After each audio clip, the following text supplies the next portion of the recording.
video, you will learn the basic needs and functionality before you start a project in Autocad. Before we get started into our training sessions, I wanted to have you work with a small project that will incorporate some of the basic functions of Autocad. Don't worry about understanding everything here or anything really. This project is meant as a sort of icebreaker, like an activity at an opening of a party to help guests get to know one another. Start Autocad if you haven't already now. Press the F8 button.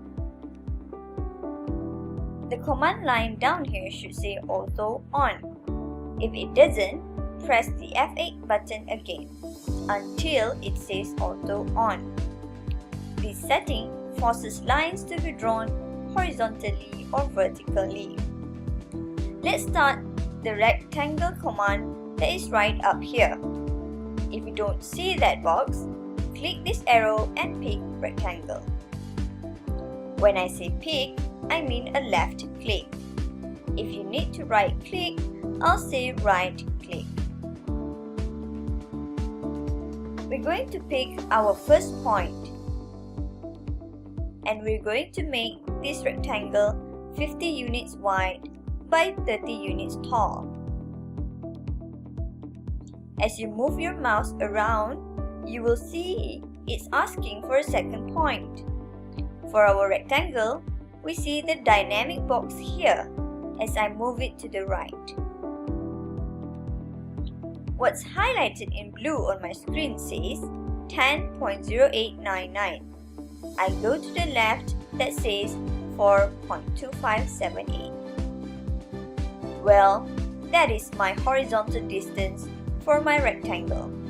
I want that to be 50 or 50 units. Now press the Tab key. It takes us to the other box. I want that to be 30 units, so type in 30 and press Enter. Now, double-click on your scroll wheel that will perform what is called a zoom extends. Zooms all the way out so that you can see everything in your file that you have drawn. You can use your scroll wheel on your mouse. If you scroll back and forth, you zoom in and out. You're not changing the file in any way. You're just changing the way you're viewing it.